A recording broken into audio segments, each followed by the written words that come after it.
Sidang lanjutan kasus Ammar Zoni memasuki babak menegangkan. Jaksa penuntut umum mengungkap dugaan skandal di dalam rutan. Nama Ammar Zoni dan Dr. Kamelia disebut bersamaan. Kesaksian saling bertabrakan. Hingga satu rekaman diputar, lalu muncul satu pertanyaan besar. Apa yang sebenarnya terjadi di balik kunjungan itu? Sebelum kita lanjut ceritanya, jangan lupa ya like dan subscribe channel Saka Bercerita. Jangan lupa menulis asal daerah kalian di kolom komen, supaya kita lebih kenal dan dekat. Silakan duduk yang nyaman karena ceritanya baru dimulai. Let's go! Pagi itu, halaman Pengadilan Negeri Jakarta Pusat tidak seperti biasanya. Udara terasa lebih berat. Langkah para petugas terdengar lebih cepat. Kamera-kamera berdiri sejajar, seolah tahu, hari ini bukan sidang biasa. Di balik pagar besi, wajah-wajah penasaran saling berhimpitan. Sebagian ingin tahu, sebagian ingin memastikan, dan sebagian lain hanya menunggu satu hal, apakah kebenaran akhirnya akan muncul.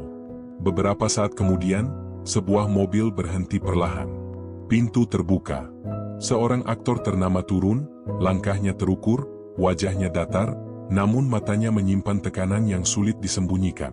Nama itu, Ammar Zoni. Bagi publik, ia bukan sekadar terdakwa.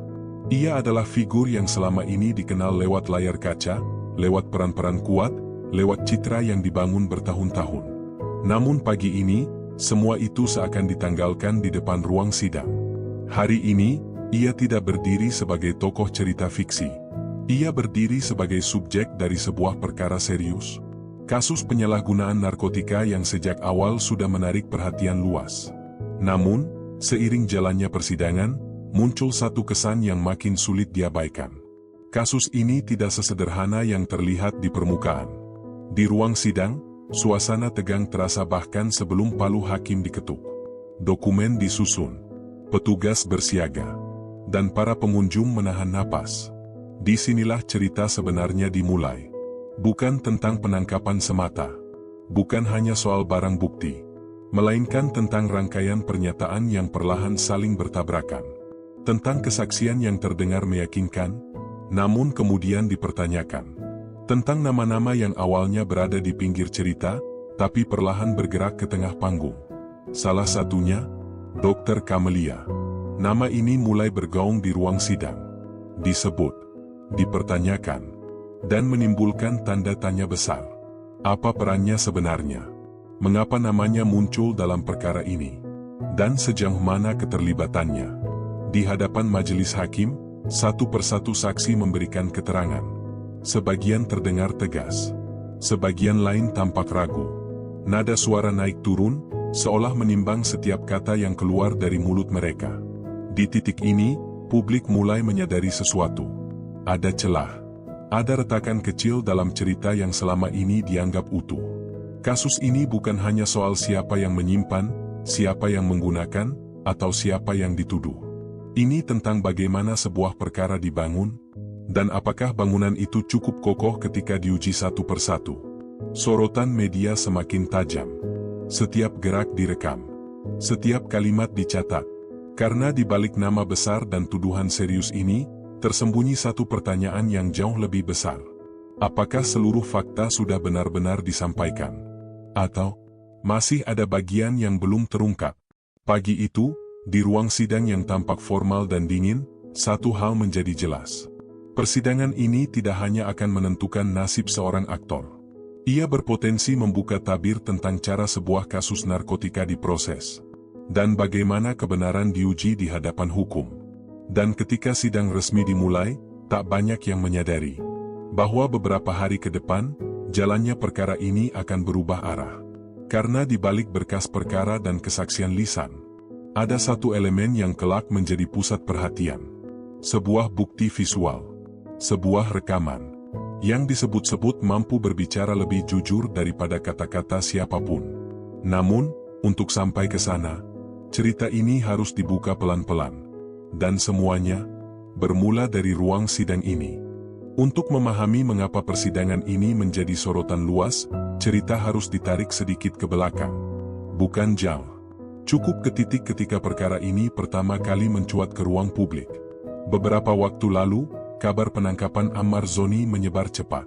Informasi awal menyebut adanya dugaan keterlibatan dalam penyalahgunaan narkotika. Nama besar yang selama ini identik dengan dunia hiburan, tiba-tiba bergeser ke halaman utama berita hukum.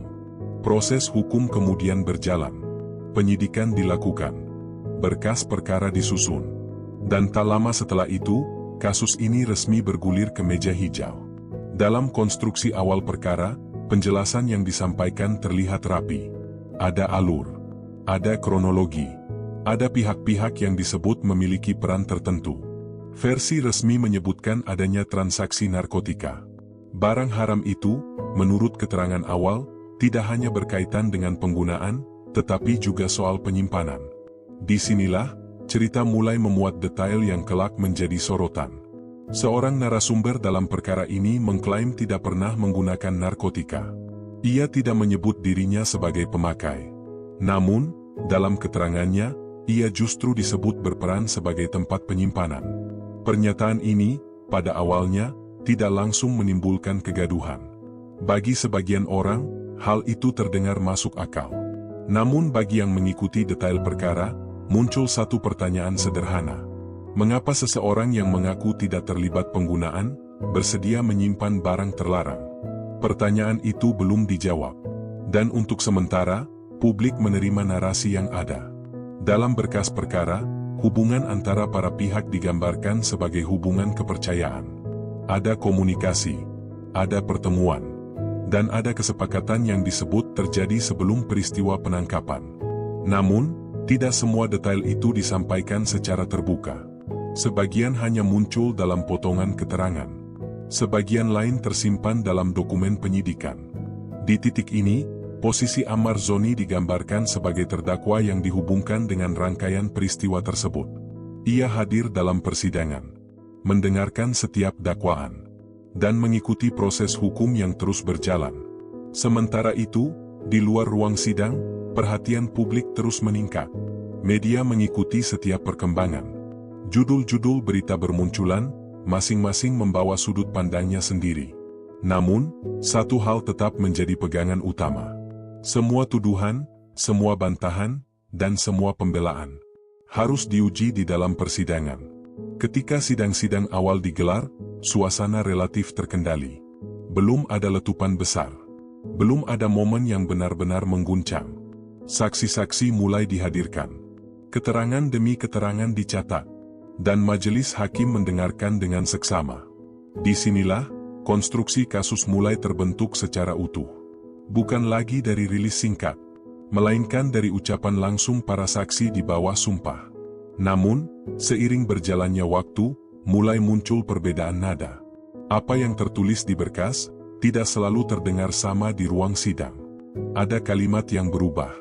Ada detail yang bergeser. Perubahan-perubahan kecil ini, awalnya, tampak sepele. Namun dalam perkara hukum, satu detail bisa mengubah banyak hal. Dan tanpa disadari, pondasi cerita yang semula terlihat kokoh, perlahan mulai menunjukkan celah. Belum ada yang berani menyebutnya sebagai kejanggalan besar. Namun para pengamat hukum, jurnalis, dan pengunjung sidang mulai mencatat satu hal. Versi resmi yang rapi itu, tampaknya belum selesai diuji. Persidangan terus berjalan. Dan di balik ketenangan yang tampak di permukaan, sesuatu mulai bergerak. Sebuah fase baru akan segera dimulai.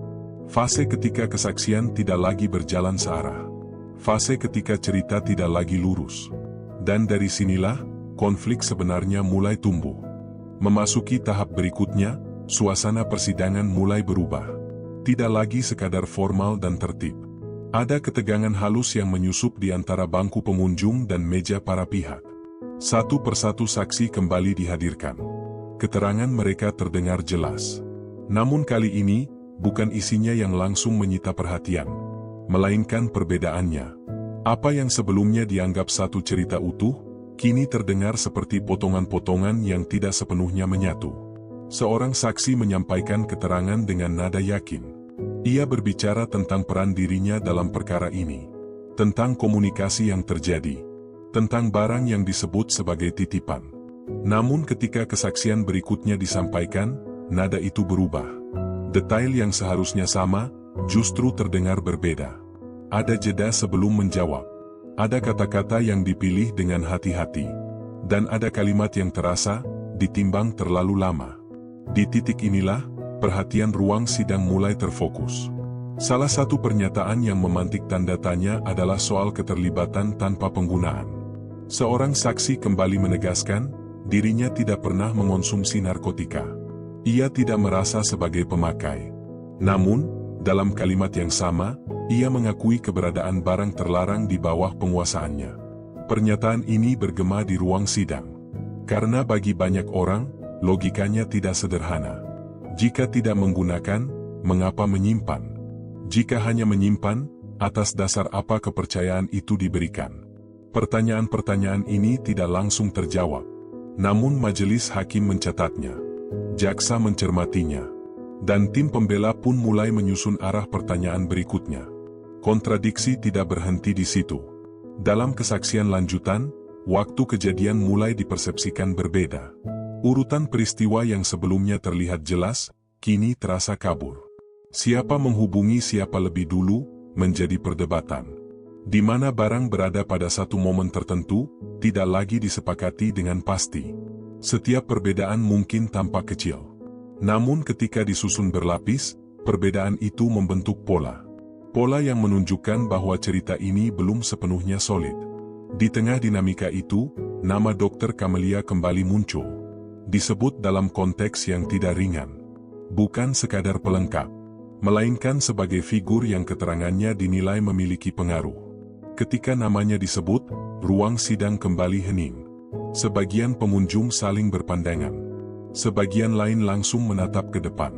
Karena sejak awal, kemunculan nama ini sudah memancing pertanyaan. Apa posisinya sebenarnya? Apakah ia saksi yang netral? Atau justru bagian dari mata rantai peristiwa yang lebih besar? Kesaksian yang berkaitan dengannya pun tidak sepenuhnya seragam. Ada yang menyebut perannya jelas. Ada pula yang menyampaikannya dengan ragu. Ragu yang terasa, terlalu kentara. Di titik ini, persidangan tidak lagi berjalan satu arah. Setiap pernyataan seolah diuji oleh pernyataan lain.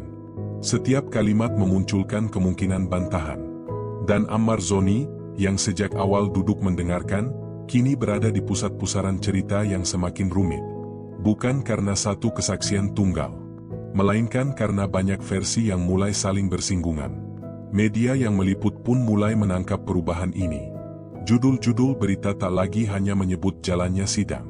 Mereka mulai menyoroti perbedaan keterangan. Mulai mempertanyakan konsistensi. Di luar ruang sidang, diskusi publik menghangat. Bukan tentang vonis, melainkan tentang kejelasan. Karena ketika sebuah perkara menyentuh banyak pihak, kejelasan menjadi kunci. Dan sejauh ini, kejelasan itu masih dicari. Menjelang akhir sesi, satu hal menjadi semakin terasa. Cerita yang dibangun sejak awal kini berada di persimpangan. Ia bisa menguat, atau justru runtuh oleh kontradiksi yang terus bertambah. Dan di tengah retakan yang makin lebar itu, mulai terdengar satu istilah yang berulang kali disebut. Bukan nama orang, bukan lokasi, melainkan sebuah alat pembuktian. Rekaman CCTV. Awalnya hanya disebut sekilas. Namun kini, namanya mulai mengemuka. Disebut sebagai penunjang. Disebut sebagai penguat. Bahkan, oleh sebagian pihak, disebut sebagai penentu. Dan ketika kata itu menggantung di udara ruang sidang, satu hal menjadi jelas. Apapun yang terekam di dalamnya, akan menjadi titik balik. Karena dalam perkara yang dipenuhi kata-kata, gambar bisa berbicara lebih keras. Dan dari sinilah, cerita bergerak menuju inti. Menuju momen ketika semua versi akan diuji secara bersamaan. Hari itu, ruang sidang terasa berbeda sejak awal. Tidak ada kegaduhan berlebihan. Tidak ada bisik-bisik panjang. Justru sebuah keheningan yang aneh, seolah semua orang tahu, sesuatu yang penting akan terjadi. Majelis hakim memasuki ruang sidang. Semua berdiri, lalu duduk kembali. Sidang dilanjutkan. Di tengah rangkaian agenda persidangan, satu permintaan mencuat ke permukaan. Permintaan yang sejak awal dinantikan banyak pihak. Pemutaran rekaman CCTV. Bukan lagi sekadar disebut. Bukan lagi hanya menjadi catatan dalam keterangan saksi. Kali ini, rekaman itu akan benar-benar dihadirkan. Layar disiapkan. Peralatan dinyalakan. Dan sejenak, waktu seolah melambat. Di ruangan itu, semua mata tertuju ke satu arah. Hakim, jaksa, tim pembela, pengunjung sidang, termasuk Ammar Zoni, yang sejak awal tidak mengalihkan pandangannya. Rekaman mulai diputar. Tidak ada suara dramatis. Tidak ada narasi tambahan. Hanya gambar bergerak, apa adanya. Dan justru karena itu, dampaknya terasa lebih kuat. Dalam rekaman tersebut, terlihat rangkaian peristiwa yang selama ini hanya hidup dalam kata-kata. Gerak tubuh, arah pandangan, waktu yang berjalan tanpa bisa dimanipulasi.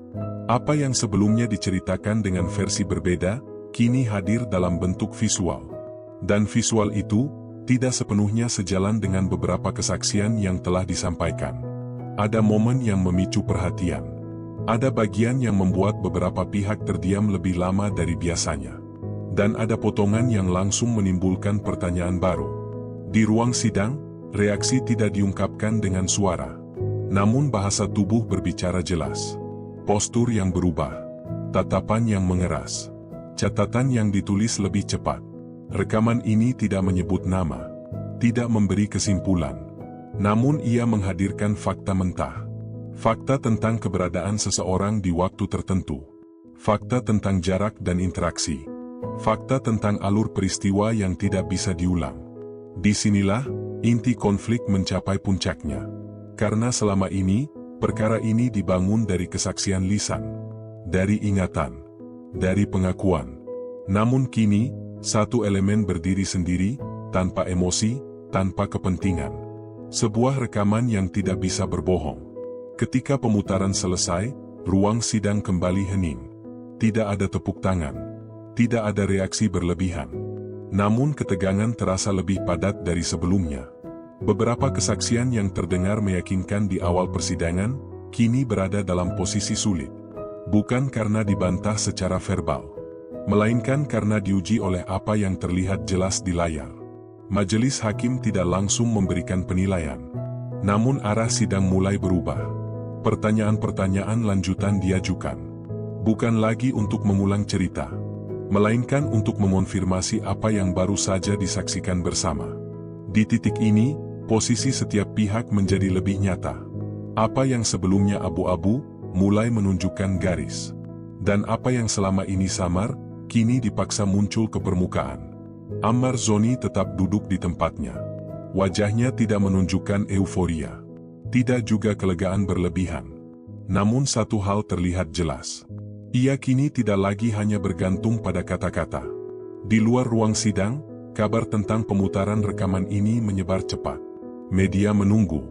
Publik bertanya-tanya. Apakah rekaman ini akan mengubah arah perkara? Apakah ia akan memperkuat dakwaan? Atau justru membuka kemungkinan lain? Satu hal yang tidak bisa dipungkiri, sejak saat itu, kasus ini tidak lagi sama. Rekaman CCTV telah menggeser pusat cerita. Dari perdebatan lisan, menuju bukti visual. Dari asumsi, menuju pengamatan langsung. Dan di titik inilah, cerita mencapai klimaksnya. Bukan karena putusan telah dijatuhkan, melainkan karena persepsi telah berubah. Kini, semua pihak berada di fase berikutnya. Fase ketika dampak dari satu bukti akan menentukan banyak hal. Dan setelah rekaman itu diputar, satu pertanyaan menggantung di benak semua orang. Apa konsekuensi dari apa yang baru saja terungkap? Jawabannya akan mulai terlihat setelah ini. Sejak rekaman CCTV diputar di ruang sidang, ritme persidangan berubah. Bukan hanya di dalam ruang pengadilan, tetapi juga di luar gedung itu. Apa yang sebelumnya menjadi perdebatan terbatas, kini meluas menjadi diskusi publik. Bukan lagi sekadar tentang seorang aktor, melainkan tentang proses hukum itu sendiri. Media yang sejak awal mengikuti jalannya persidangan, mulai menggeser fokus pemberitaan. Jika sebelumnya sorotan tertuju pada dakwaan dan kesaksian, kini perhatian mengarah pada satu hal. Bagaimana bukti visual itu akan memengaruhi langkah selanjutnya. Di ruang sidang, efeknya terasa langsung. Pertanyaan-pertanyaan yang diajukan menjadi lebih spesifik. Tidak lagi berputar di asumsi, melainkan mengacu pada apa yang telah terlihat bersama. Majelis hakim mulai menempatkan rekaman tersebut sebagai titik rujuk, bukan sebagai penentu tunggal, namun sebagai alat untuk menguji konsistensi seluruh keterangan yang telah diberikan. Saksi-saksi yang sebelumnya terdengar yakin, kini berada dalam posisi yang lebih hati-hati. Setiap kalimat ditimbang, setiap detail diperiksa ulang. Perubahan sikap ini tidak luput dari perhatian. Bagi pengunjung sidang, hal itu menjadi sinyal bahwa perkara ini telah memasuki fase krusial. Sementara itu, tim pembela dan jaksa sama-sama menyusun langkah lanjutan. Bukan dengan retorika, melainkan dengan strategi hukum yang lebih terarah. Di luar gedung pengadilan, tekanan publik semakin terasa. Komentar bermunculan. Analisis beredar. Sebagian mempertanyakan integritas kesaksian. Sebagian lain menuntut transparansi penuh. Namun, di tengah riuh opini, satu prinsip tetap menjadi pegangan. Kebenaran dalam hukum tidak ditentukan oleh suara terbanyak. Ia ditentukan oleh pembuktian. Kasus ini pun mulai dipandang sebagai ujian. Bukan hanya bagi terdakwa, tetapi juga bagi sistem yang menanganinya. Apakah proses hukum mampu berdiri tegak di tengah sorotan? Apakah setiap pihak diperlakukan setara? Dan apakah bukti, apapun bentuknya, benar-benar mendapat tempat semestinya? Nama-nama yang sebelumnya berada di pinggir cerita, kembali disorot. Peran mereka ditelusuri ulang. Keterangan mereka dibandingkan dengan apa yang telah diputar di layar. Termasuk sosok Dr. Camelia. Perannya kini tidak lagi dilihat secara terpisah, melainkan sebagai bagian dari rangkaian peristiwa yang saling terhubung. Di titik ini, perkara ini telah melampaui ruang sidang. Ia menjadi bahan perbincangan tentang kejujuran, tanggung jawab, dan keberanian mengakui fakta. Bagi Ammar Zoni sendiri, fase ini menjadi ujian yang berbeda. Bukan hanya soal pembelaan, tetapi tentang bagaimana ia dipersepsikan di tengah arus informasi yang terus bergerak. Wajahnya tetap muncul dalam pemberitaan, namun narasi yang menyertainya mulai berubah. Tidak lagi satu arah, tidak lagi sederhana. Publik menunggu, bukan putusan instan, melainkan kejelasan. Karena rekaman CCTV telah membuka satu pintu. Namun di balik pintu itu, masih ada lorong panjang yang harus dilalui. Majelis hakim belum menjatuhkan kesimpulan. Proses masih berjalan. Dan setiap langkah berikutnya akan menentukan bagaimana cerita ini berakhir. Di tengah tekanan dan sorotan, satu pertanyaan besar terus bergema. Bukan hanya tentang siapa yang benar atau salah, melainkan tentang sejauh mana sistem hukum mampu menegakkan kebenaran tanpa bias. Kasus ini telah menjadi cermin bagi aparat, bagi para saksi, dan bagi publik yang mengawasi. Dan ketika perhatian mulai mengarah pada penutupan rangkaian sidang, satu hal menjadi jelas. Apapun putusan akhirnya nanti, perkara ini telah meninggalkan jejak. Jejak tentang pentingnya konsistensi, tentang arti bukti, dan tentang keberanian menghadapi fakta, meski tidak selalu nyaman. Semua kini bergerak menuju tahap akhir. Tahap di mana cerita ini tidak lagi hanya dinilai dari apa yang terungkap, tetapi dari bagaimana ia disimpulkan. Dan di sanalah, penutup dari rangkaian ini akan ditentukan. Ketika rangkaian persidangan terus berjalan, suasana di ruang sidang perlahan kembali tenang. Tidak lagi dipenuhi ketegangan yang meledak-ledak, namun justru menghadirkan kesunyian yang syarat makna. Semua pihak memahami, perkara ini telah memasuki fase akhir. Bukan akhir dalam arti putusan telah dibacakan, melainkan akhir dari rangkaian pengungkapan fakta yang selama ini membentuk cerita. Majelis hakim kini memegang seluruh kepingan, kesaksian, dokumen, dan bukti visual yang sempat mengguncang jalannya persidangan. Di titik ini, proses hukum berjalan dengan ritme yang berbeda. Lebih hati-hati, lebih terukur, dan lebih sunyi. Karena tidak semua kebenaran datang dengan suara keras. Sebagian hadir dalam diam, dalam pertimbangan, dalam keputusan yang disusun perlahan. Ammar Zoni masih menjalani prosesnya sebagai terdakwa. Ia tetap hadir di ruang sidang, mendengarkan, menunggu. Tidak ada selebrasi, tidak ada klaim kemenangan. Yang ada hanyalah satu kenyataan, bahwa nasib seseorang kini sepenuhnya berada di tangan hukum. Di luar gedung pengadilan, perhatian publik belum sepenuhnya surut. Namun nadanya berubah. Dari reaktif, menjadi reflektif.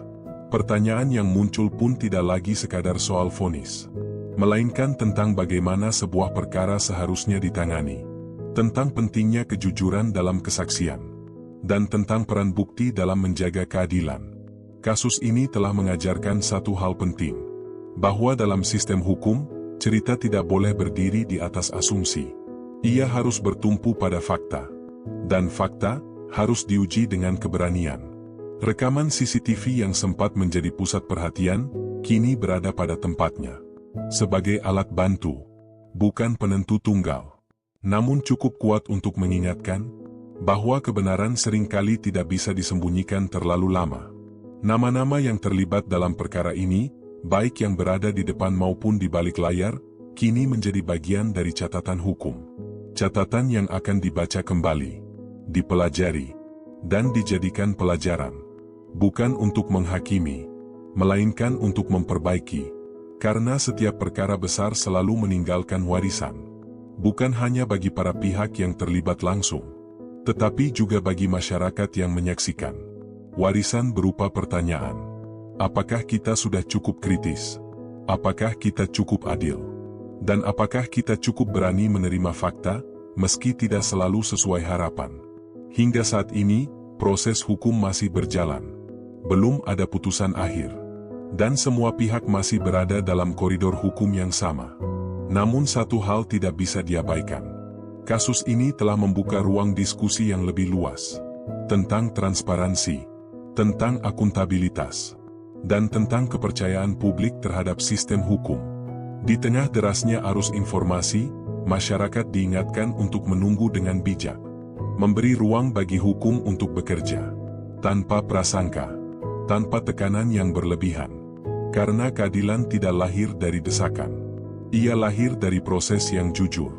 Dan ketika kelak putusan dibacakan, apapun hasilnya, satu hal diharapkan tetap terjaga.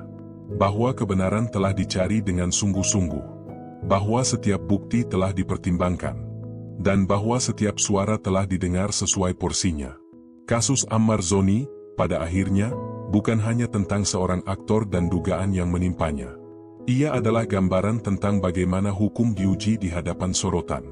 Dan bagaimana masyarakat belajar memahami proses, bukan hanya hasil. Di ruang sidang yang kini kembali lengang, cerita ini belum benar-benar berakhir. Ia hanya menunggu satu titik penegasan. Sebuah keputusan, yang kelak akan menutup lembar perkara ini. Dan hingga saat itu tiba, satu pertanyaan tetap menggantung di benak publik. Bukan tentang siapa yang kalah atau menang, melainkan tentang satu hal yang paling mendasar. Apakah keadilan benar-benar telah ditegakkan? Meski rangkaian fakta telah diungkap, cerita ini belum sepenuhnya selesai. Karena di balik apa yang terucap di ruang sidang, masih ada ruang-ruang sunyi yang belum terjamah. Proses hukum memang terus berjalan. Namun setiap perkara besar selalu menyisakan jejak. Jejak pertanyaan, jejak dugaan, dan jejak tanggung jawab. Beberapa pihak masih akan dipanggil. Beberapa keterangan masih akan diuji. Dan beberapa fakta, kemungkinan baru akan muncul ketika perhatian mulai mereda. Kasus ini telah membuka satu pintu. Pintu tentang apa yang terjadi di balik tembok rutan. Tentang batas antara kunjungan dan pelanggaran. Tentang relasi kuasa yang kerap luput dari sorotan. Bagi publik, ini bukan lagi sekadar kisah seorang aktor yang tersandung perkara hukum. Ini adalah pengingat bahwa hukum tidak boleh berhenti pada permukaan. Dan kebenaran tidak selalu muncul pada kesempatan pertama. Apakah semua fakta sudah terungkap? Apakah semua peran sudah diuji? Atau justru masih ada potongan cerita yang belum disatukan? Satu hal yang pasti, kasus ini akan terus bergerak. Dan setiap perkembangan berikutnya akan menentukan bagaimana cerita ini akhirnya ditulis. Karena dalam perkara besar seperti ini, akhir cerita tidak selalu datang bersama palu hakim. Terkadang, ia baru dimulai setelahnya.